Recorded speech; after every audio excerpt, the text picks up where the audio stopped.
Assalamualaikum warahmatullahi wabarakatuh. Saya Elita Mardiana, NIM 2018 186202B0035, jurusan PLB IKIP PGRI Jember.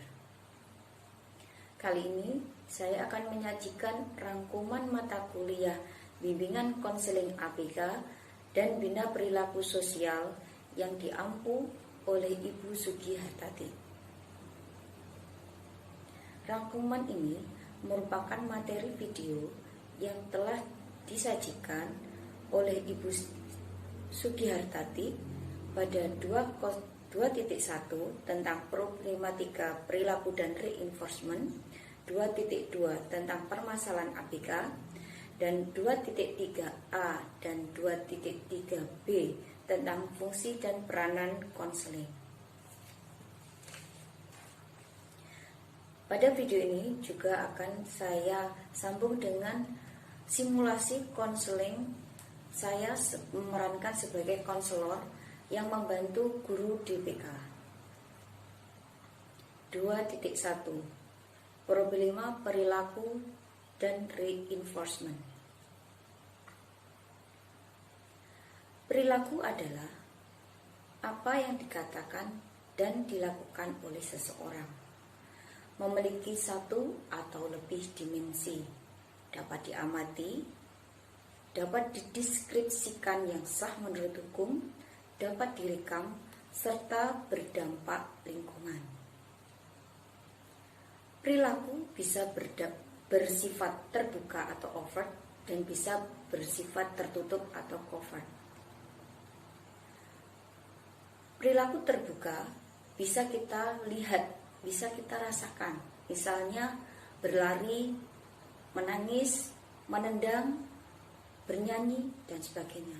Sedangkan perilaku tertutup tidak bisa kita lihat secara langsung. Jika yang bersangkutan tidak mau terbuka atau kita tidak peka terhadap masalah yang sedang mereka hadapi. Misalnya berpikir atau amarah yang dipendam. Berikut ini ada 10 problema perilaku APK. 1. Gangguan emosi dan sosial atau conduct disorder. Cirinya yaitu memukul, menyerang orang lain, pemarah, menentang, tidak dapat dipercaya, bicaranya kasar, suka mengganggu orang lain, dan tidak bertanggung jawab. Yang kedua adalah tingkah laku agresif secara berkelompok atau sosialis agresif. Cirinya yaitu mereka masuk dalam suatu geng yang berperilaku negatif. Mereka merasa mempunyai kesamaan penderitaan sehingga mereka bersama-sama melakukan tindak kejahatan atau perilaku negatif, bisa mencuri, merampok, membolos sekolah, dan lain-lain. Yang ketiga yaitu kepribadian atau ICT withdrawal. Sebenarnya kepribadian ini bisa juga dialami oleh pada umumnya manusia. Cirinya yaitu 1. Kecemasan, merasa insecure. Yang selanjutnya akan meningkat menjadi fobia. Hal ini bisa diakibatkan oleh adanya perundungan atau bullying, kesedihan yang berlarut-larut, sehingga mereka menjadi mudah tersinggung, tidak percaya diri, dan akhirnya mengasingkan diri. Yang keempat yaitu imatori atau tingkah laku yang kurang dewasa atau kurang matang. Pada hal ini, antara pertumbuhan fisik dan perkembangan mentalnya jelas tidak berbanding lurus. Jadi pada cirinya yaitu kemampuan perhatiannya pendek, pasif, suka melamun, tidak mempunyai inisiatif, kurang minat dalam pembelajaran, suka bosan, ceroboh, dan malas. Yang kelima yaitu gangguan pemusatan perhatian atau konsentrasi atau ADHD, Attention Deficit Hyperactive Disorder. Cirinya memiliki aktivitas fisik yang berlebih, kurangnya perhatian dalam kelas, suka menjawab pertanyaan yang belum selesai, tidak bisa bekerja dalam suatu kelompok, dan tidak bisa menyelesaikan tugasnya dengan baik, baik itu dari segi waktu atau menyelesaikan keseluruhan tugas. Yang keenam yaitu autism. Autis ini sebenarnya ada lebih dari 200 jenis, mulai dari secara karena diakibatkan karena intervensi bakteri virus atau karena perlakuan. Cirinya yaitu mempunyai kelebihan di bidang flapping, bubbling, tantrum, menyakiti diri sendiri, dan kekurangan dalam hal gangguan bicara atau lambat bicara, gangguan sosial. Jadi mereka tidak menyadari dengan lingkungan sekitarnya, mereka mempunyai dunia sendiri, fokus hanya satu hal atau permainan. Kalau dia suka memainkan jari, akan bermain jari itu sendiri, jarinya sendiri secara kontinu setiap hari, setiap saat, dan pandangannya kosong. Yang ketujuh yaitu bertingkah laku kekurangan. Ini biasanya lambat bicara, tidak ada kontak mata, di mana usia mental dan usia pertumbuhannya juga tidak sebanding. Yang kedelapan yaitu gangguan kecerdasan. Pada gangguan kecerdasan ini biasanya dialami pada mereka yang pada masa saat kehamilan ini kurang terpenuhnya asupan gizi. Jadi gangguan kecerdasan ini dicirikan mudah teralihkan perhatian, suka mengganggu temannya, mudah putus asa, menarik diri, emosinya tidak terkontrol, suka merusak benda dan menyakiti orang lain. Yang kesembilan yaitu gangguan sensoris. Dia mengalami hambatan pendengaran, baik itu tuli total atau hanya sebagian kecil. Dan yang kedua yaitu penglihatan, hambatan penglihatan, baik itu total, blind total atau low vision. Yang ke-10 gangguan motorik, sehingga terbatasnya mobilitas anak, terganggunya komunikasi anak, dia juga tidak bisa menolong dirinya sendiri, dan sehingga sosialnya juga sangat terbatas. Apabila anak-anak ini tidak tertangani dengan baik, maka ABK ini akan semakin terpuruk, sehingga perlu diadakannya modifikasi perilaku. Modifikasi perilaku ini bertujuan untuk mengurangi kelebihan dan menambah kekurangan, sehingga anak ABK bisa berperilaku sesuai dengan nilai norma dan peraturan yang berlaku.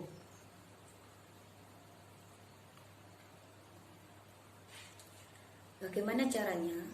Yaitu dengan melakukan beberapa terapi. Modifikasi perilaku harus dilakukan atau dilaksanakan oleh orang-orang yang profesional di bidangnya. Hal ini bisa ke konselor, psikiater, psikolog, dan lain sebagainya.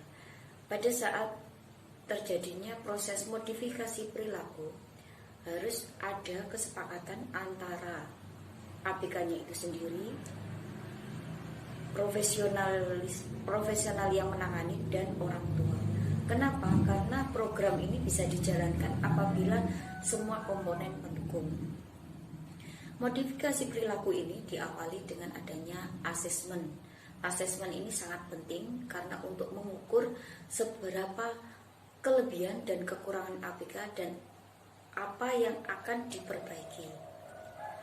Sehingga dari asesmen ini juga akan disusun program yang akan dijalankan untuk mencapai target tujuan.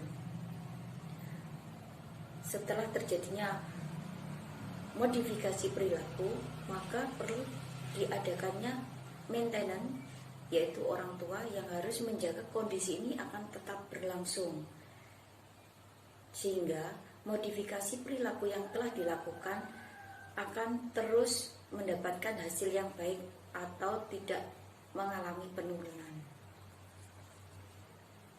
Video 2.2 Permasalahan ABK.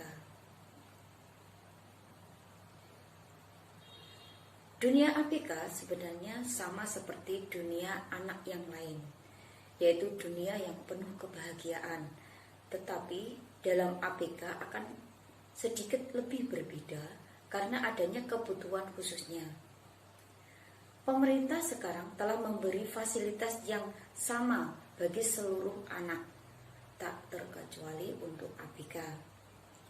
Salah satunya dengan membuka program sekolah inklusi, di mana anak berkebutuhan khusus diberikan kesempatan yang sama untuk mendapatkan pembelajaran dengan anak reguler, sehingga mereka bisa membaur dan merasakan semua sarana dan prasarana yang telah diberikan, baik itu by design maupun by utilities. Tetapi pada kenyataannya program ini masih jauh dari sempurna karena pelaksanaannya yang belum maksimal. Ada beberapa masalah yang menjadi kendala dalam pelaksanaan program ini. Beberapa faktor ini bisa berasal dari ABK itu sendiri, dari guru dan lingkungan sekolah, yang ketiga dari orang tua.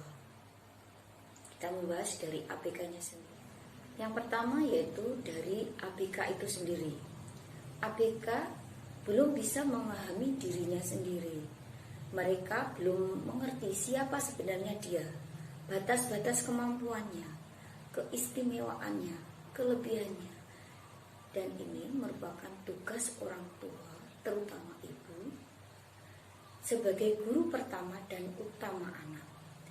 Dengan cinta kasihnya, ibu harus bisa memberikan rasa nyaman dan pemahaman akan keadaan anak dengan keikhlasan.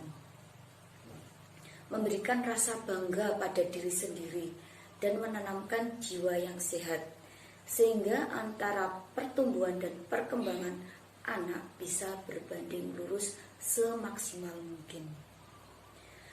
Peran bapak tidak kalah penting untuk memberikan rasa aman dan nyaman kepada ibu dan anak, di mana ibu yang nyaman dan aman akan semaksimal mungkin mendampingi anaknya dengan rasa cinta kasih, karena tidak terbebani dengan masalah-masalah yang harus dipikirkannya selain anak. Jadi dia lebih fokus, sehingga mereka bisa memberikan pendidikan tentang nilai, norma, peraturan secara lembut dan tegas. Di sini amat penting karena anak ABK ini, atau mungkin anak reguler yang sedang masa pertumbuhan, masa remaja, biasanya hatinya itu masih menyatu dengan ibu, terutama anak laki-laki.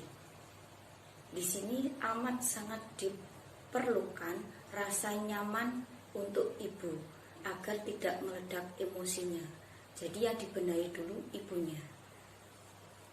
Yang kedua yaitu guru dan lingkungan sekolah. Dalam hal ini masih banyak ditemukan guru-guru yang kurang profesional di bidangnya. Kenapa? Karena memang program sekolah inklusi ini masih belum menemukan format yang betul-betul pas. Masih adanya lembaga pendidikan yang menolak adanya ABK di lingkungan mereka. Ya, karena guru merasa belum mampu menangani mereka.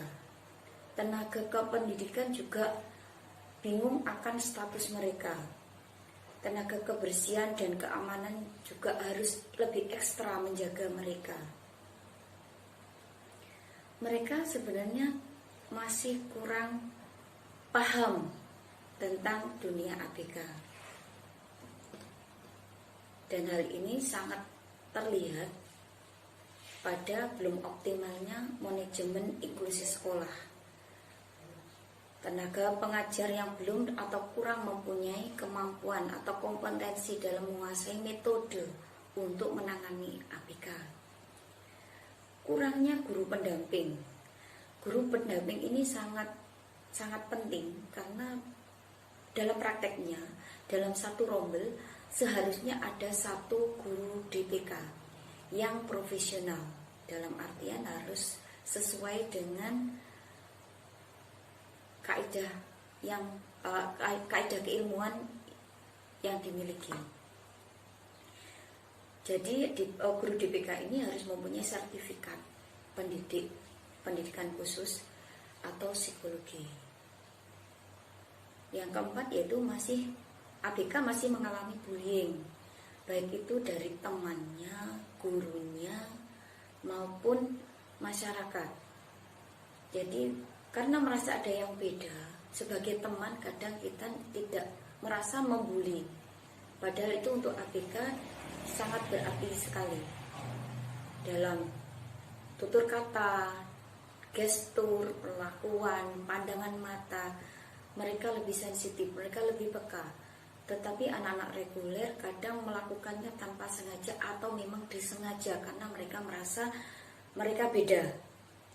Guru pun kadang karena guru yang belum profesional, kompetensinya masih kurang, mereka merasa malas untuk mempelajari dunia ABK.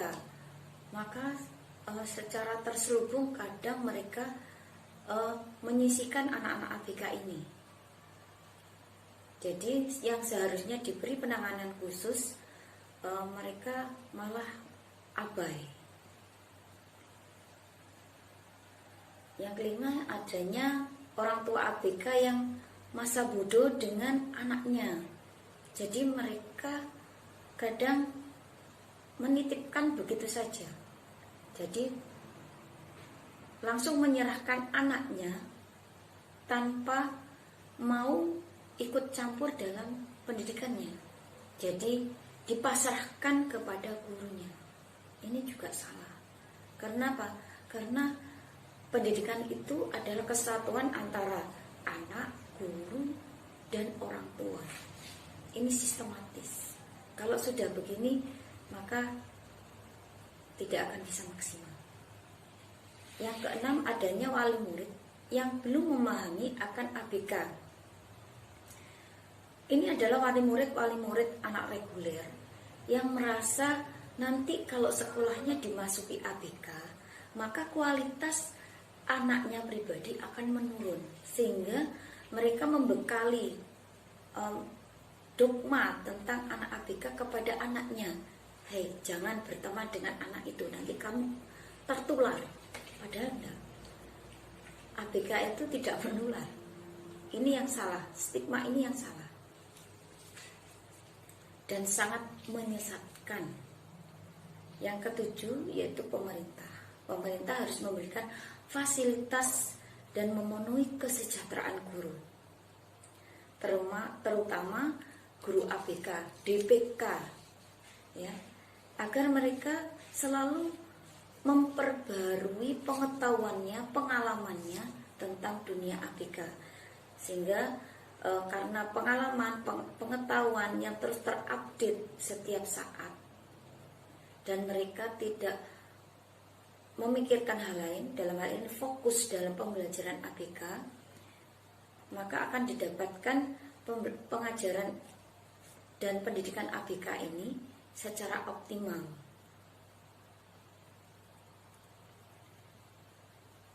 Yang ketiga yaitu orang tua. Orang tua sebagai guru pertama dan utama anak mempunyai latar belakang pendidikan, pengetahuan, pengalaman, ekonomi, dan sosial yang beragam, sehingga mempengaruhi tingkat kesadaran tentang pendidikan ABK secara baik dan benar. Masih ditemukan anggapan wali murid ABK yang menganggap pendidikan ABK itu penuh dengan kesia-siaan. Kemampuannya cuma segitu, anak saya begini, tidak mungkin bisa ditingkatkan, tidak mungkin bisa mandiri. Ini anggapan yang salah. Jadi orang tua ABK ini seharusnya diberikan pengertian pendidikan dahulu sebelum menangani ABK. Kenapa? Karena dari terbukanya orang tua, dari kesadarannya orang tua ini, ABK bisa tertangani dengan lebih optimal, lebih dini, terdeteksi, lebih optimal tertangani. Tetapi kenyataannya masih banyak wali murid ABK yang cenderung menyembunyikan anaknya, entah itu karena malu atau merasa tidak sanggup dengan biaya pendidikannya. Nah, ini perlu adanya sosialisasi bahwa biaya ini sekarang sudah gratis, kita sudah mempunyai bos untuk mengcovernya.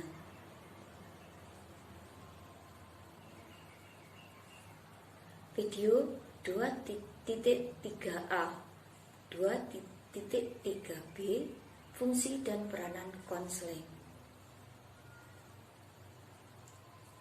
Dalam video ini akan saya bahas tentang pengertian konsep konseling, tujuan, prinsip-prinsip, sejarah, strata konselor, dan aspek-aspek yang perlu dipahami saat bimbingan konseling. Yang pertama, saya akan menjelaskan tentang pengertian.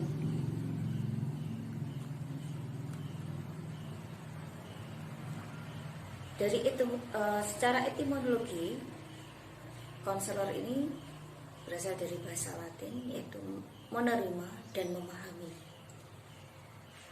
Baik itu anak ABK, juga guru ABK. Sehingga anak ABK bisa bertumbuh dan berkembang sesuai dengan yang diinginkan. Yang kedua yaitu konsep konseling. Pada dasarnya konseling itu satu, konselor sebagai guiding, mengarahkan, mengelola dan memusatkan perhatian pada konseli atau pasiennya. Yang kedua adalah hubungan antara konselor dan konseli itu harus terjalin secara intim, interpersonal intim. Jadi tidak ada sesuatu yang ditutupi oleh konseli terhadap konselornya. Hal ini sangat penting karena pemahaman konselor akan lebih maksimal sehingga bisa mengarahkan konseli untuk mendapatkan pemecahan masalahnya.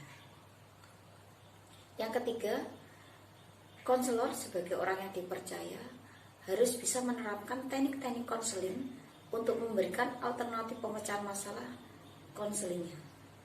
Yang keempat, menunjukkan jalan dan menuntun agar konseli tetap berada di jalur pemecahan masalah yang telah diambilnya secara konsisten sehingga dapat mencapai tujuan on target atau sesuai waktu yang diinginkan. Yang kelima yaitu memimpin dan memberi contoh. Jadi konselor memberikan contoh-contoh kepada konselinya dalam melaksanakan keputusan yang telah diambil oleh konseli. Yang keenam, memberikan nasihat.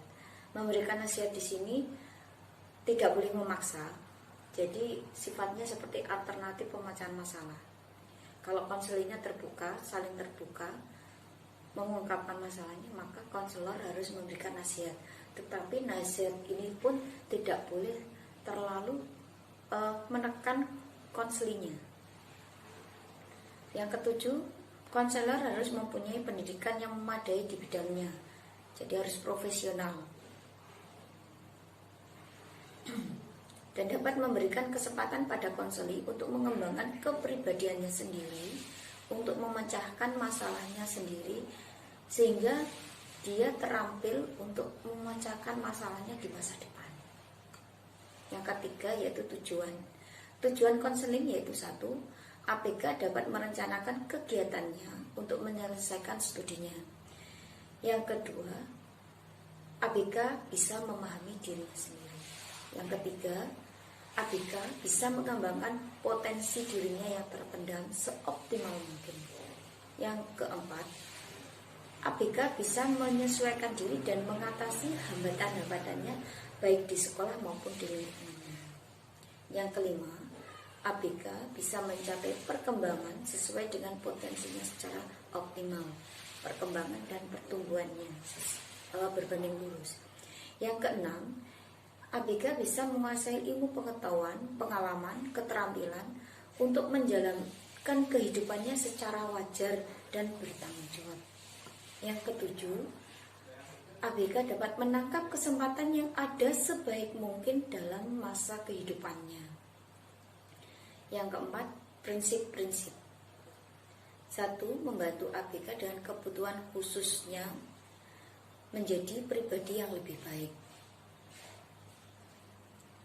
Di sini dilandaskan atas dasar karakteristik setiap individu itu berbeda. Setiap individu itu mempunyai karakteristik yang unik. Yang kedua, bimbingan harus dimulai dengan identifikasi ABK. Jadi kita paham apa masalah yang dihadapi oleh ABK, sehingga program yang disusunnya tepat. Yang ketiga, program bimbingan di lembaga pendidikan harus sesuai dengan program bimbingan lembaga yang bersangkutan. Yang keempat, pelaksanaannya harus dikelola oleh orang yang profesional di bidangnya. 4. Mengadakan evaluasi tentang konseling yang telah dilaksanakan. Jadi seberapa hasil atau apa yang harus diperbaiki. Sejarah konseling. Sejarah konseling lahir karena adanya beberapa hal. Adanya anggapan bahwa setiap individu akan mengalami periode-periode kehidupan yang terus berputar, seperti masa-masa kritis waktu perkembangan pada saat remaja, maksudnya masa-masa sulit pada saat jatuh miskin, masa-masa bahagia tua menjadi tua. Ini akan melahirkan suatu masalah-masalah, sehingga orang perlu berkonsultasi, orang perlu mendatangi konselor. Dan yang tidak kalah penting adalah adanya kejadian-kejadian yang merusak jiwa, seperti adanya broken home, terus adanya globalisasi yang diambil sisi negatifnya, kena negatifnya dari globalisasi, anak menjadi kecanduan HP. Nah, ini perlu sekali konselor untuk mengembalikan dia kepada nilai norma dan peraturan yang telah ditetapkan. Kalau dilihat dari eksistensinya, konseling merupakan bantuan profesional yang sejajar. Misalnya psikoterapi, penyuluh sosial, kedokteran. Karena pada dasarnya konseling itu adalah hubungan membantu dan bertujuan untuk mencapai tujuan yang lebih baik dari keadaan yang sebelumnya. Tugas konselor di sekolah untuk ABK adalah membimbing ABK agar dia menjadi pribadi yang sesuai dengan nilai norma dan peraturan yang berlaku di masyarakat. Jadi agar ABK bisa hidup di masyarakat secara wajar dan bisa memecahkan masalah-masalah kehidupannya secara mandiri. Inilah mengapa konselor ini atau kegiatan konseling ini adalah merupakan satu paket, satu sistematis dalam pendidikan dan pengajaran ABK. Jadi ini tidak bisa dipisahkan. Strata atau tingkatan konselor.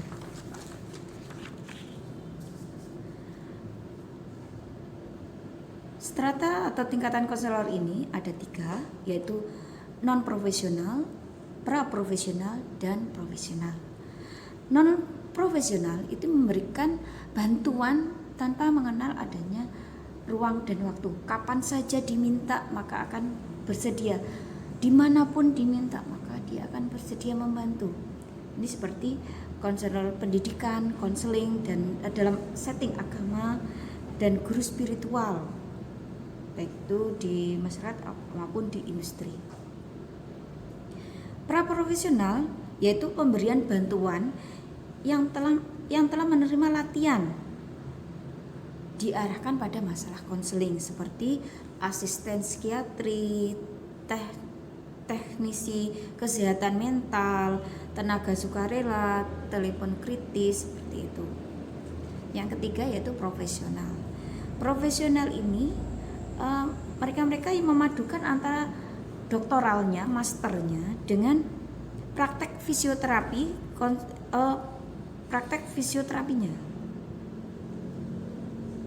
Ya, jadi ini secara profesional sudah benar-benar mantap memberikan konseling terhadap konselingnya.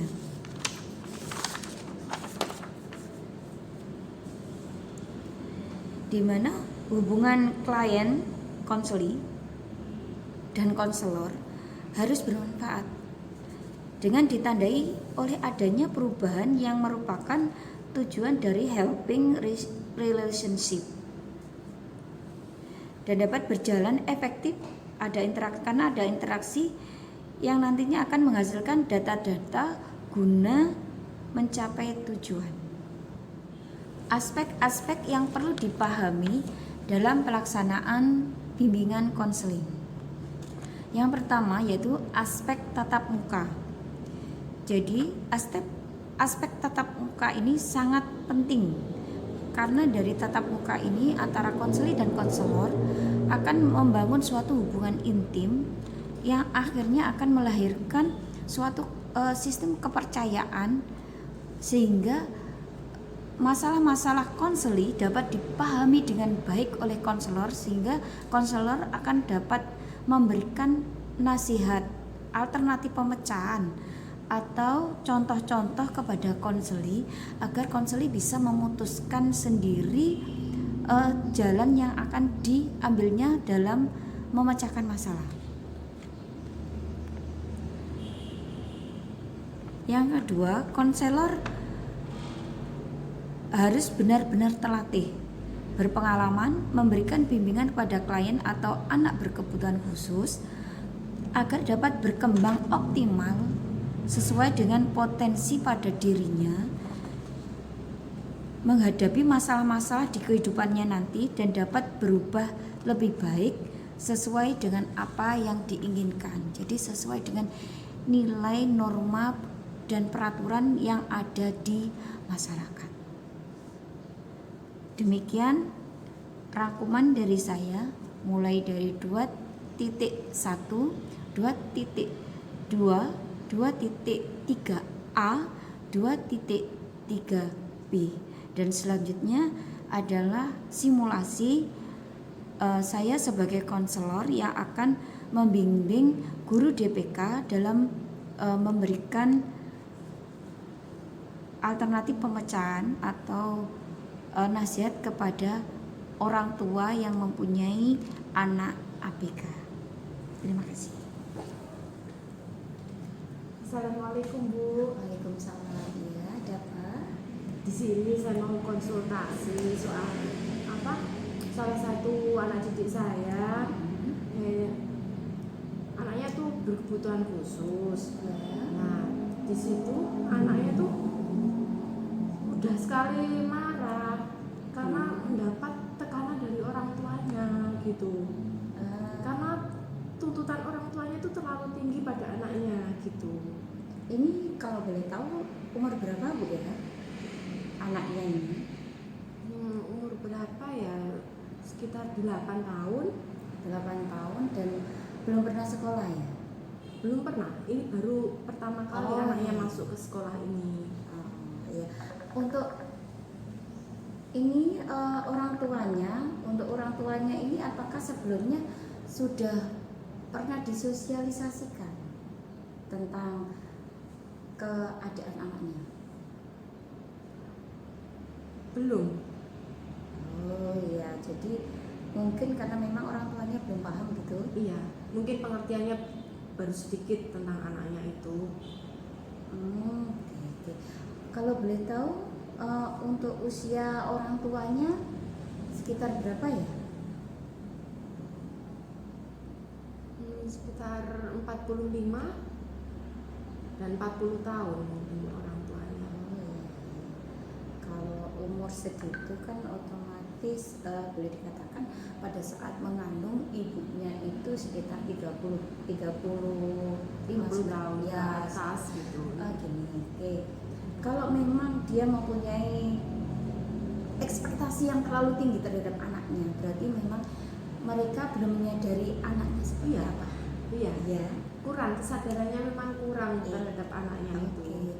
Kalau gitu untuk pertama kali sebelum pembelajaran dimulai, jenengan harus kasih pengertian dulu ke orang tuanya. Jadi pertama adakan kontrak pendidikan dulu sama orang tuanya. Nah, kontrak pendidikan ini dengan catatan orang tuanya sudah menyadari, oh anakku keadaannya seperti ini, jadi aku harus menempuh pendidikan seperti ini. Nah, seperti itu. Jadi pertama memberi pengetahuan awal ya seperti itu. Jadi nanti kalau orang tuanya, oh ya ternyata anakku seperti ini, punya keistimewaan seperti ini, punya batasan-batasan seperti ini. Nah, ini yang harus disadarkan. Tapi kadang orang tuanya itu agak keras kepala gitu, kalau dikasih tahu itu kurang percaya gitu. Ya. Kalau seperti ini memang harus diadakan asesmen secara diagnostik dan non diagnostik ya.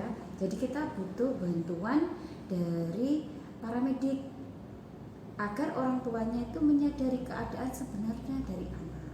Nah, nanti dibantu menjelaskan. Nah, anaknya seperti ini, punya keistimewaan ini, punya kebutuhan khusus ini. Jadi nanti orang tuanya harus mempunyai kesadaran di mana anaknya ini berada, dunia anaknya ini berada di mana. Baru setelah itu disusun program agar anaknya bisa menjalani kehidupan ini secara wajar dan bisa memecahkan masalah sendiri. Nah, oleh karena itu kita jenengan harus bisa berkomunikasi aktif dengan orang tuanya, selalu memberikan parenting seperti itu agar tidak terlewat suatu periode perkembangan anak yang akan mengakibatkan keterlambatan pembelajaran dan pendidikan seperti itu. Jadi kasih parenting, kasih parenting dulu awal tentang siapa anaknya. Kedua, berikan kontrak pendidikan. Jadi ditandatangani sama orang tua. Seperti pernyataan. Iya, gitu seperti surat pernyataan. Jadi tapi ini kondisi orang tua memang benar-benar sudah sadar, oh anakku seperti ini. Ya. Jadi ini penting sekali karena kesadaran orang tua itulah yang akan menjadi titik tolak pendidikannya di masa depan. Dari kesadaran ini nanti orang tua akan membantu guru dalam pendidikannya, karena memang pendidikan tidak mungkin dilakukan oleh jenengan. Jadi pendidikan itu tidak mungkin hanya dilaksanakan oleh seorang guru saja. Iya. Ya, jadi pendidikan itu suatu sistem. Jadi ada ABK-nya, ada gurunya, ada orang tuanya dan juga lingkungan. ABK sebagai penerima materi jenengan sebagai penyedia materi, orang tua yang melaksanakan materi itu di rumah, dan lingkungan inilah yang istilahnya tempat aplikasi, implementasi dari materi itu diberikan pada ABK. Nah, seperti itu. Yang kedua yaitu berikanlah parenting secara kontinu. Jadi secara periodik, waktu-waktu tertentu, jenengan selalu menanyakan kondisi perkembangan anak. Ini jangan sampai miss. Jadi Anda tahu, oh anak saya sudah sampai di sini perkembangannya. Oh program ini sudah berhasil, berarti saya harus melanjutkan ke program yang lain. Kalau ini stuck berarti kalau ini tidak berhasil berarti harus saya ulang, seperti itu. Jadi ini hanya bisa Anda ketahui dari orang tua sebagai pelaksana teori tadi. Nah, yang ketiga yaitu memberikan pengertian kepada bapak ibunya, orang tuanya tadi yang memberikan target terlalu tinggi kepada anaknya tentang anaknya, masa depannya, dan cara pembelajarannya, cara mendidiknya. Ini anaknya harus bagaimana cara mendidiknya. Tidak mungkin cara mendidiknya lempeng saja, kan tidak mungkin. Jadi mungkin ada lebih bervariasi lah. Nah seperti itu. Jadi nanti anaknya tidak bosan, orang tuanya juga tidak pusing. Nah, jadi ini adalah kesatuan dari ayah dan ibu. Tidak mungkin hanya ibunya saja, karena orang tua ayah dan ibu. Ibu mendampingi anaknya, memberikan motivasi, memberikan contoh, ya. Sedangkan ayahnya memberikan rasa nyaman kepada anak dan ibu agar ibu bisa menjalankan perannya dengan sebaik mungkin. Nah, seperti ini kesatuan tidak bisa dipisahkan. Jadi keluarga yang harmonis akan mendukung perkembangan ABK secara optimal. Dan yang terakhir yaitu pendekatan cara spiritual. Jadi meskipun kita bukan praktisi keagamaan, ya mungkin bisa dikasih masukan sedikit-sedikit tentang keagamaannya orang tua. Jadi orang tua diberikan anak berkebutuhan khusus itu tidak sembarang orang tua. Tuhan memberikan suatu kepercayaan yang lebih kepada mereka. Jadi mereka itu orang tua istimewa.